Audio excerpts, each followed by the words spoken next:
Today on Capitol Hill, we were presented with the latest embarrassing example of the constant clown show antics of one of the supposed political parties in our country. As House Republicans held a hearing with former special counsel Robert Hur on his investigation of President Biden's handling of classified documents. The Republicans' primary goal was to create sound bites to run on right-wing media, where they aimed to portray President Biden as somehow simultaneously a fragile, elderly invertebrate who can barely tie his shoes and also a deviously brilliant master criminal. Joe Biden had 8 million reasons to break the rules, took classified information and shared it with the guy who was writing the book. That's why he did. He knew the rules, but he broke them for $8 million in a book advance. All I have to do when I'm caught taking home classified materials to say, I'm sorry, Mr. Herbert, but I'm getting old. My memory's not so great. Biden and Trump should have been treated equally. They weren't, and that is the double standard. Well, however, as they usually do, Republicans failed. They couldn't sustain the lie because it doesn't make any sense. And when all was said and done, the fact that Biden was never charged came down to one thing. We did not, however, identify evidence that rose to the level of proof beyond a reasonable doubt. Because the evidence fell short of that standard, I declined to recommend criminal charges against Mr. Biden. Now, let's not forget that a major part of this hearing was Republicans hoping to keep alive Mr. Hur's gratuitous description of Biden in his report as a sympathetic, well-meaning elderly man with a poor memory and diminished faculties. While having nothing to do with the classified documents, Hur made the claim in his report that during his 5-hour interview, Biden was unable to remember key dates, including when his son Beau died of cancer. Oh, and you better believe the right wing ran with that claim as further proof that Biden is too old to be commander-in-chief. Yeah, except we now have the transcript of the interview right here that shows it was a lie. And even when Hur was called out on it today by Congresswoman Madeleine Dean, he doubled down. I want to give you a chance, since the transcript is out, to correct the record on an important point. Very sadly, your report on page 208 says that Mr. Biden couldn't come up with the date, the year of his son Beau Biden's death, when in fact in the transcript it shows that you asked him the month. And do you know what he said, Mr. Hur? He said, oh God, May 30th. Would you like to correct the record? His memory was pretty firm on the month and the day. Congresswoman, I don't believe that's correct with respect to the transcript. Oh, well, Mr. Hur, we have the transcript too. Here it is, right here on page 82 and 83 of the transcript, okay? It seems that it was Biden who brought up his son's death on his own when discussing where he kept papers related to what he was working on after leaving office. And then Biden says the following, okay, remember, in this time frame, my son is either been deployed or is dying. And so it was. And by the way, there were still a lot of people at the time when I got out of the Senate that were encouraging me to run in this period, except the president. Now, I'm not, it's a mean thing to say. He just thought Hillary had a better shot of winning the presidency than I did. And so I hadn't at this point. Even though I'm at Penn, I hadn't walked away from the idea that I may run for office again. But if I ran again, I'd be running for president. And so what was happening, though, what month did Beau die? Oh, God, May 30th. Then his aides chime in right away, tossing out a year. Cotton, 2015. Unidentified male speaker, 2015. Biden, was it 2015 he had died? Unidentified male speaker. It was May of 2015. Biden, it was 2015. Now, that hardly sounds like a man of diminished faculties. It sounds like a conversation. And in fact, when it came to Biden's memory, Hur actually complimented him during the interview, even though that never came up in the report. You said to President Biden, you appear to have a photographic understanding and recall of the House. Did you say that to President Biden?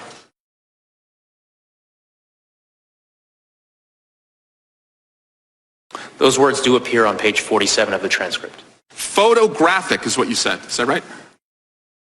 That word does appear on page 47 of the transcript. Never appeared in your report, though. Is that correct? The word photographic? That does not appear in my report.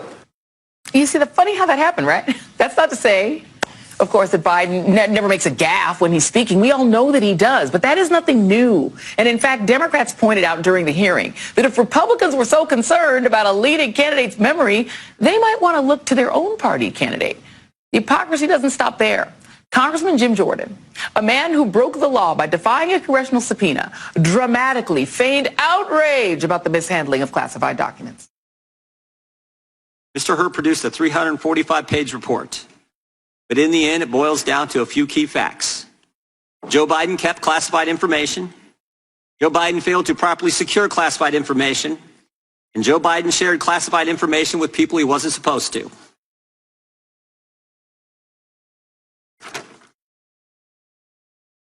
Joe Biden broke the law.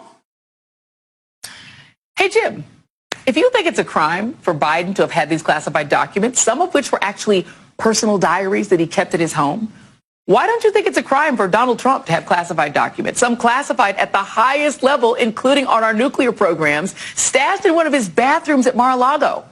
And unlike in Biden's case, there is more than enough evidence against Trump that rises to the level of proof beyond a reasonable doubt. Adding to the mountain of evidence is former Mar-a-Lago employee Brian Butler, who CNN is identifying as Trump Employee 5 in the special counsel's indictment, something NBC News has not independently confirmed. Among the events and conversations Butler claims to have told investigators about is how he unknowingly helped Trump's co-defendant, Walt Nauta, move boxes that held classified materials, as well as overhearing Australian billionaire Anthony Pratt repeat classified information after meeting with Trump. He finishes his meeting with the former president, gets in the car, and his chief of staff says, "How did the meeting go?" Pratt, without saying, just says, "He told me," and it would be, U.S. military, classified information of what he told them about Russian submarines and U.S. submarines. And that's really all I remember hearing, and I went, what? I'm thinking this. I'm in the car. I'm like, did I just hear that? Now, as a reminder, when that news broke last year about Trump's alleged disclosure of classified information to the Australian billionaire, Trump denied it, calling it fake news that he shared such information with the, quote, red-haired weirdo from Australia. And as you would expect, even with this latest corroboration from this former Mar-a-Lago employee, the Republicans remain silent on Trump's alleged crimes. Joining me now is Congresswoman Madeleine Dean, who, as you saw, participated in today's hearing as a member of the House Judiciary Committee. Congresswoman, I have to go back and focus in on the what looks like a lie, that President Biden could not remember the thing he talks about all the time, which is the tragedy of his son's death. Yes. Talk about that just for a moment and how that felt in the room to have him really not want to admit that he made that up.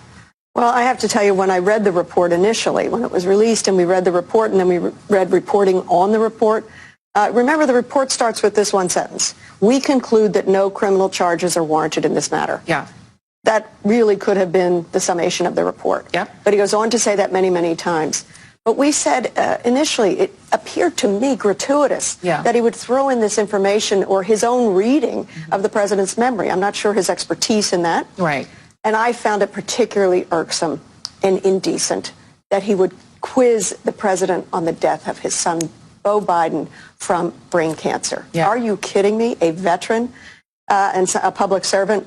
And so when the transcript hit today, we took a look to say, did Biden really not know? Yeah. And of course, you read it from page 82. Yeah. My God, May the 30th. Yeah. So it was so gratuitous. And when they wrote, if you take a look at Special Counsel Hur's report, it's on page 208 that he criticizes his memory, couldn't remember this, this, and this, couldn't remember the year of Beau's death. When they were writing that and finalizing it, wouldn't you think somebody in the room would have said, wait a second, do you remember what he said early on in the transcript?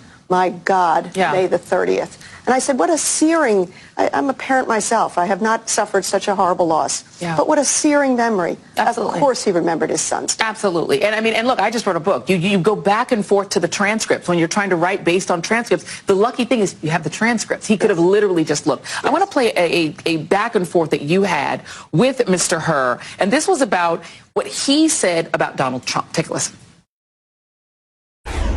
Unlike the evidence involving Mr. Biden, the allegations set forth in the indictment of Mr. Trump, if proven, would present serious aggravating facts. Keep going.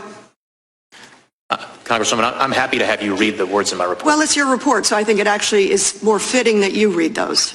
Most notably, after being given multiple chances to return classified documents and avoid prosecution, Mr. Trump allegedly did the opposite. Voila.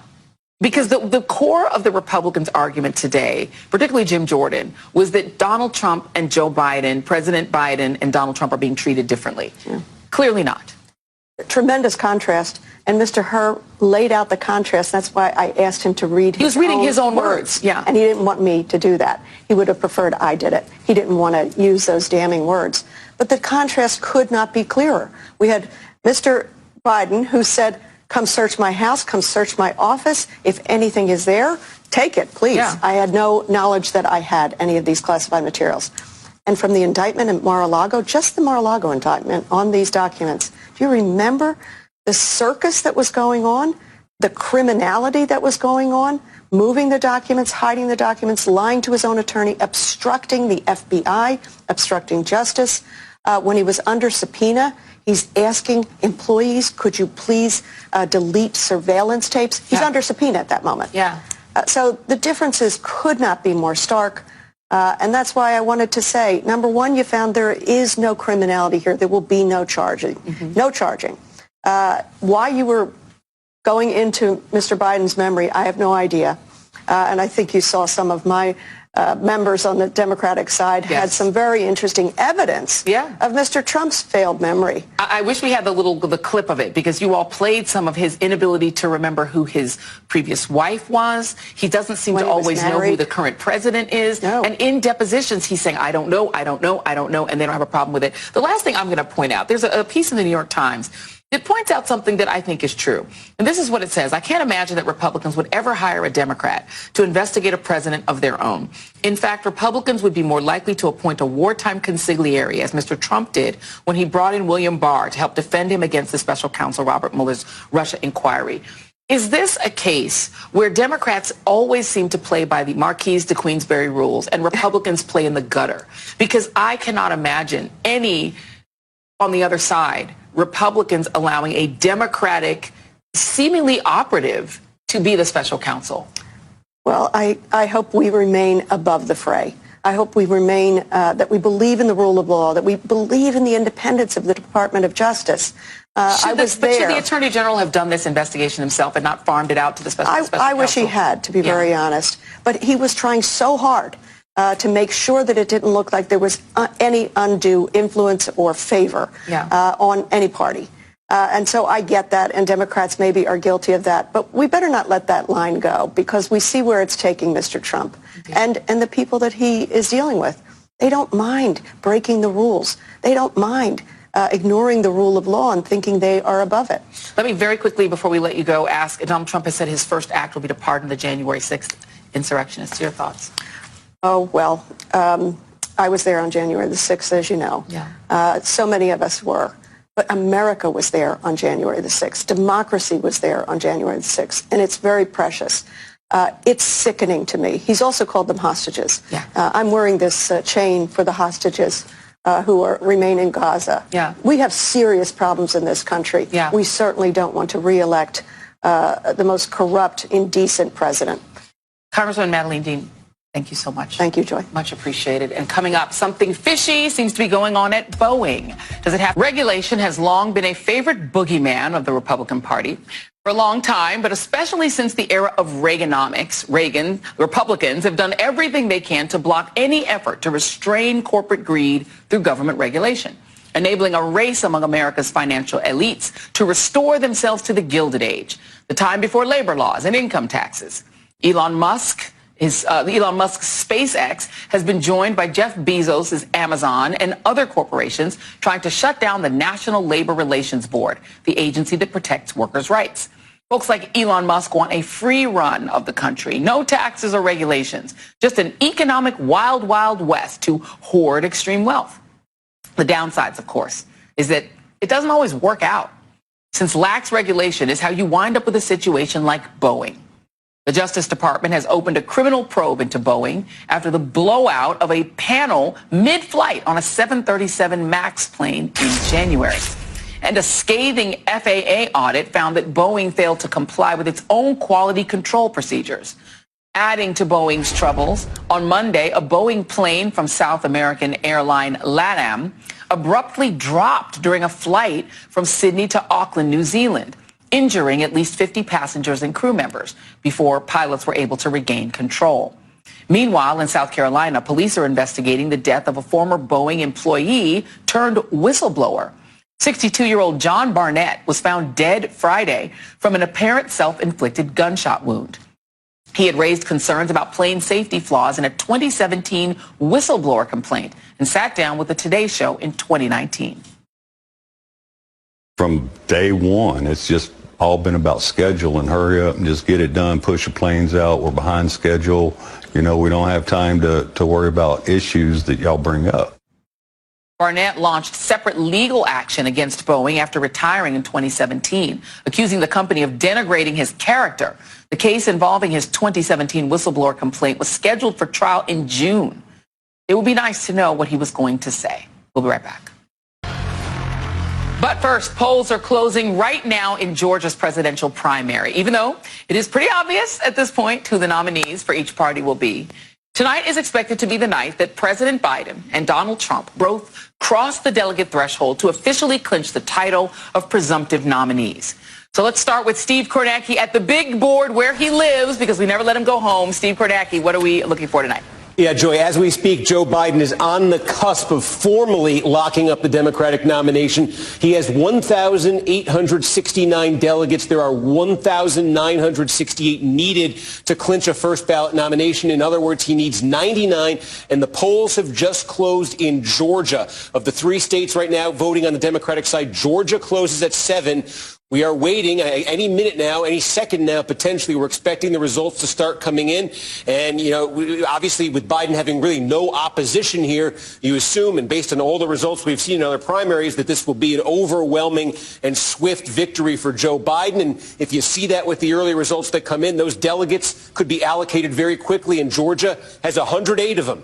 So it's very possible that in the next few minutes, as we start to get results from Georgia, Joe Biden will quickly wrap up the 99 that he needs to clinch the nomination. And again, you could just see that would put him over 1968. That would make him officially, I mean, it will become truly official at the convention this summer, but he will have pledged delegates bound in their commitments, more than enough to give him the first ballot nomination. So we're waiting on Georgia. For the Democrats, we are also waiting for it. I can show you on the Republican side here, where Donald Trump is sitting at 1,089 delegates. 1215, the magic number on the Republican side. Trump, 126 short. Now, he's not going to get it in Georgia.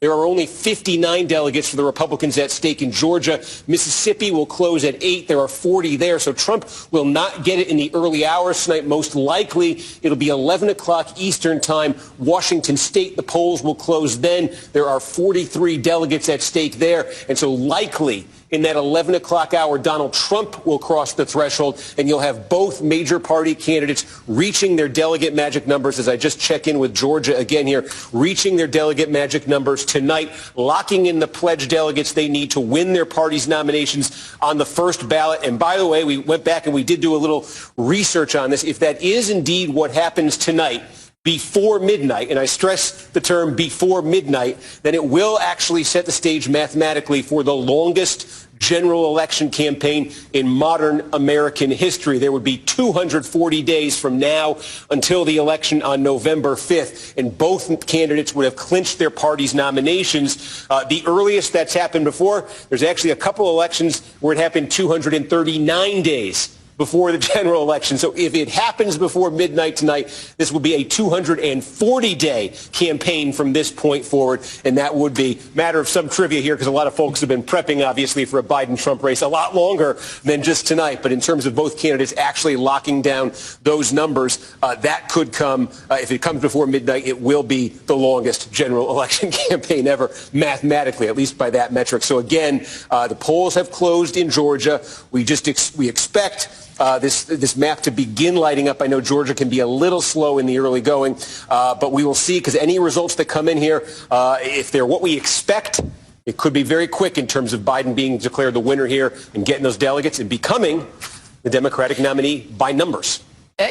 See, Steve, this is why I love you, because you anticipate my every question, because that's literally what I was going to ask you, is would this be the earliest that we've locked in? I mean, it is unusual because essentially you have sort of a dual incumbent race, right? You've got a sitting president running against a former president, and it's very early. So you anticipated me. So anticipate this as well, my friend. If it comes in, if you've got a call, wave your hands in the air. Somehow through the magic of TV, we will see you, and we'll come back. Wait a minute. I can tell you, we just got our first report here.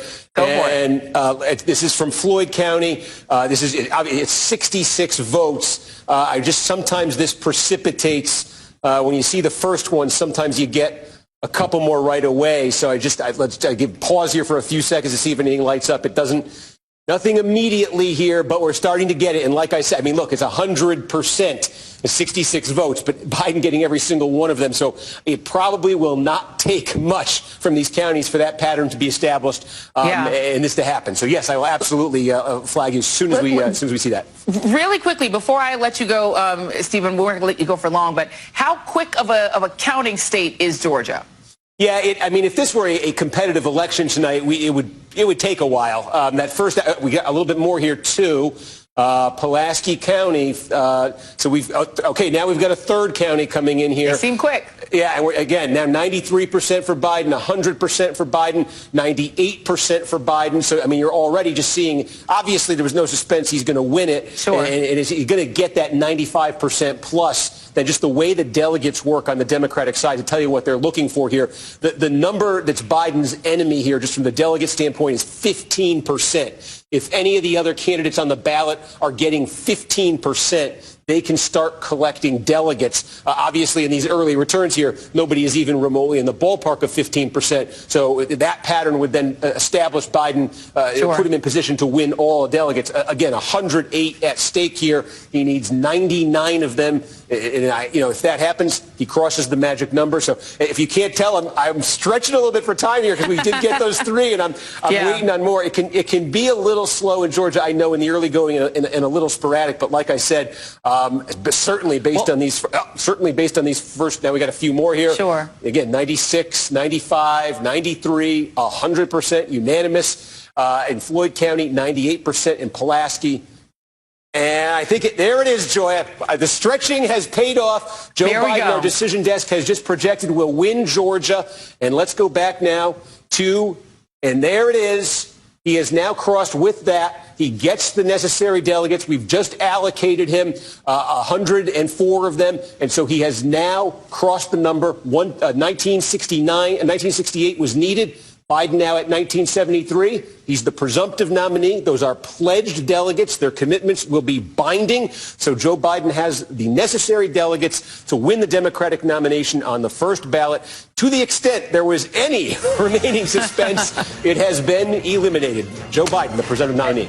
And it took all of 8 minutes. Steve Kornacki, the Kornackster, as we like to call him, even not in khakis, always effective in bringing us the info we need. Thank you, my friend. Much appreciated. All right, joining me now is, as it turns out, Democratic Senator from Georgia, Raphael Warnock. Senator, your state, it is kind of poetic, is it not?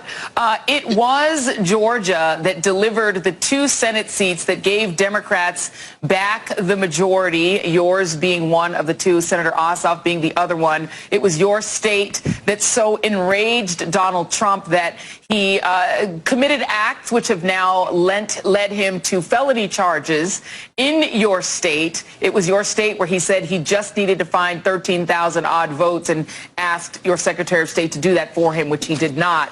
And so there's a lot of poetry here. What do you make of the 8-minute suspense for Georgia delivering Joe Biden officially the nomination, or at least making him the presumptive nominee? Well, good evening, Joy. Great to be with you. And although I'm in D.C., let me say welcome again to Battleground Georgia. The country should know by now that Georgia shows up. And there is poetry and power that it was Georgia that's pushing him now over the finish line. He is our official nominee. We know that Georgia literally saved the whole country in 2021, sending its first African-American senator and its first Jewish senator to the United States Senate from Georgia in one fell swoop. And if that had not happened, let me just give you one point. Ketanji Brown Jackson would not be sitting on the Supreme Court. And so Georgia did this on January 5th. As you point out, we saw a violent insurrection pushed forward by this ex-president on January 6th. And in a real sense, that's what this election is about.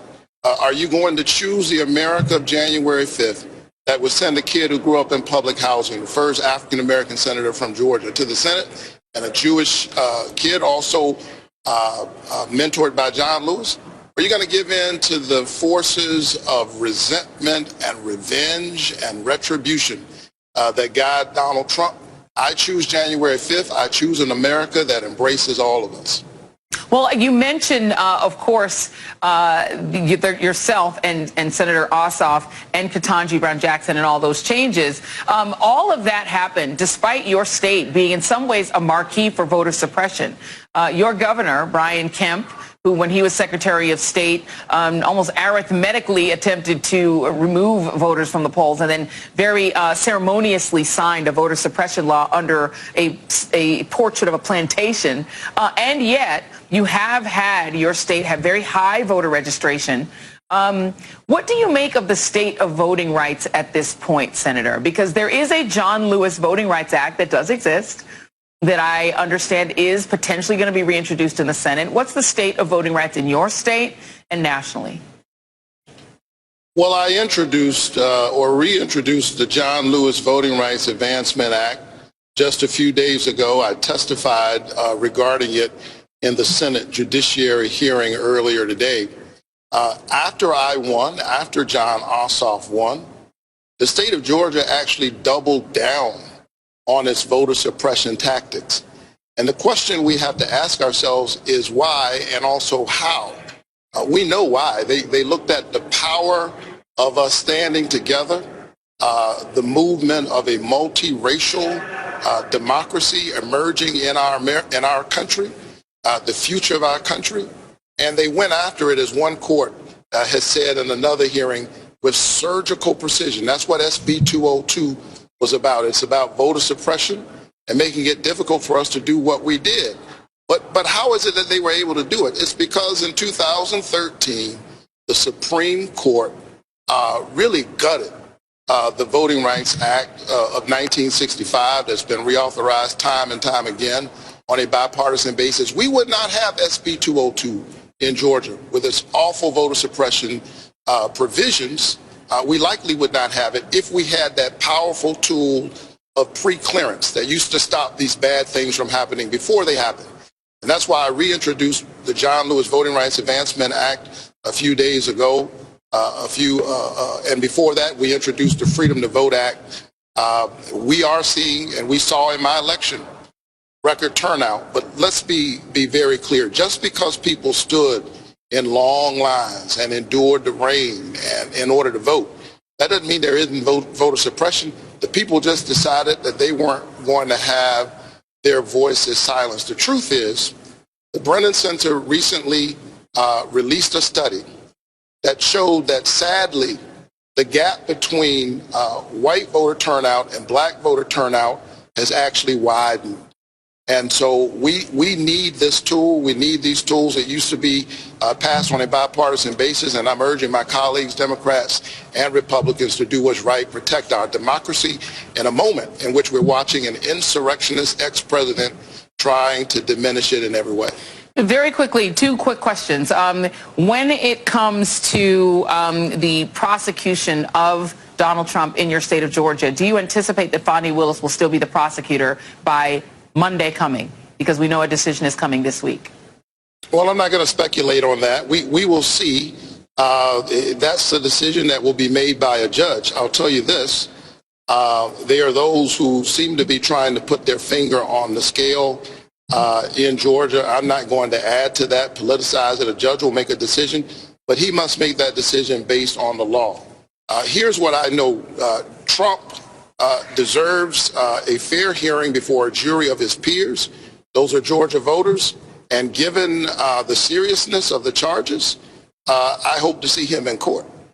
Let me ask you another question, because we know that one of the ways that Donald Trump and Republicans are hoping to demagogue their way back into, control of the White House and to hold on to control of the control of the House and gain control of the Senate is the immigration issue. And they've been truly demagoguing an issue of a Georgia young woman who was killed, a Georgia young nursing student named Laken Riley. They've now passed a law called the Laken Riley Act. All Republican members and 37 Democrats voted in the House to support the bill. The legislation requires the detention of any migrant who's been accused of burglary or theft. My understanding is that burglary and theft are already illegal. What does this law add to the current existing law? Is it just a messaging bill? Does it do anything or change anything? I will note for our audience that overall crime is down this year across this country. And migrant crime is negligible. Crime by migrants is negligible. What does this law do? Does it do anything? Let me first of all just say that my heart goes out to this young woman's family. Laken Riley did not deserve what happened to her. To answer your question succinctly, this is smoke and mirrors by people who are not serious. We had a bipartisan piece of legislation in front of us. It had a lot of provisions, some provisions that some folks on my side didn't like. But the only way to get comprehensive immigration reform, the only way to address the current crisis on the border in divided government is on a bipartisan basis. And so rather than demagoguing this tragic death by this young woman, they ought to get serious. And let's pass some bipartisan legislation and deal with the crisis at the border. I have to let you go, but I will note that your Secretary of State, Brad Raffensperger, has anticipated turnout for this primary is only 10%. Very quickly, give us a word, Senator and also Pastor. How do we get people to participate in these primaries rather than wait for the general and then complain about the choices that they have on the general election ballot? Well, the choice between us couldn't be more stark, between Joe Biden and Donald Trump. And literally, the future of the democracy itself is at stake. I often say that a vote is a kind of prayer for the world we desire for ourselves and for our children, and our prayers are stronger when we pray together. Let's show up and pray with our lips and with our legs, with our hearts, our hands, and our feet. The momentum is at Joe Biden's back, but we'll keep pushing until November. I will note that Joe Biden is reaching the threshold to become the presumptive nominee before Donald Trump, so he's already beaten Donald Trump tonight in one way. Senator Raphael Warnock of the great state of Georgia, thank you very much. Much appreciated. Great to be with you.